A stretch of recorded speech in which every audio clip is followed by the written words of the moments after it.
Hey guys, ഞാനിപ്പോൾ ഉള്ളതൊരു ചെറിയ Christmas പരിപാടിയിലാണ്. വേറെ എങ്ങുമല്ല, എൻ്റെ ഓഫീസിൽ തന്നെ. നിങ്ങളുടെ എല്ലാവരുടെയും ക്രിസ്മസ് പരിപാടികളെല്ലാം കഴിഞ്ഞായിരുന്നോ? എന്ത് പെട്ടെന്നല്ലേ ഒരു വർഷം കഴിഞ്ഞു പോയത്. കഴിഞ്ഞ കൊല്ലത്തെ ക്രിസ്മസ് സെലിബ്രേഷനും ഡാൻസും പാട്ടും എല്ലാം ഇന്നലെ കഴിഞ്ഞ പോലെ മനസ്സിലുണ്ട്. അങ്ങനെ അടുത്ത വർഷമായി. ചെറിയ പരിപാടിയായിട്ടാണ് നമ്മളുടെ ഈ തവണത്തെ ആഘോഷം പോയത്. എൻ്റെ ക്രിസ്മസ് ഫ്രണ്ടാണ് എന്നെ കിട്ടിയത്, അനുവിനാണ്. താങ്ക് യു അനു, എനിക്ക് ഒരുപാട് ഇഷ്ടമായ ഗിഫ്റ്റ്. എനിക്ക് കിട്ടിയത് ജിയുണ്ടിയോനെയാണ്. ഞാൻ കുറച്ച് ടോയ്സൊക്കെയാണ് കേട്ടോ വാങ്ങിയത്. ആൾക്ക് കാർസൊക്കെ ഭയങ്കര ഇഷ്ടമാണെന്ന് അറിഞ്ഞു. അപ്പോൾ അതുകൊണ്ട് തന്നെ കുറച്ച് കാറും ഒരു സ്പൈഡർമാനും. പിള്ളേരുടെ ചെറിയ ഡാൻസും പാട്ടും ഒക്കെ ഉണ്ടായിരുന്നു കേട്ടോ. ശരിക്കും പറഞ്ഞാൽ സമയം പോയതേ അറിഞ്ഞില്ല. ആൾക്ക് എൻ്റെ ഗിഫ്റ്റൊക്കെ ഇഷ്ടമായെന്നാട്ടോ തോന്നുന്നത്. അതെന്നെ എൻ്റെ കൂടെ കുറച്ച് നേരം ഇരുന്ന് കളിച്ചായിരുന്നു.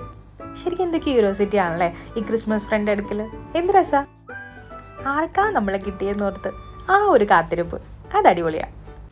മനസ്സറിഞ്ഞ് കഴിക്കും പോലെ നമ്മൾ വിഭവസമൃദ്ധമായ ഫുഡ് തന്നെയാണ് കേട്ടോ കഴിച്ചത്. പച്ചക്കറിക്ക് പച്ചക്കറി, മീനിന് മീൻ, ഇറച്ചി വേണ്ടവർക്ക് അതുമുണ്ട്. അപ്പോൾ എല്ലാം കൂടി അടിപൊളി. നമ്മുടെ ചെറിയൊരു കുഞ്ഞു ഡാൻസ് ഉണ്ടായിരുന്നു.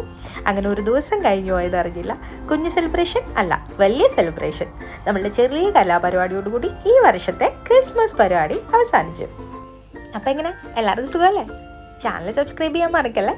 അപ്പോൾ ഓക്കെ, ടാറ്റ, ബൈ ബൈ.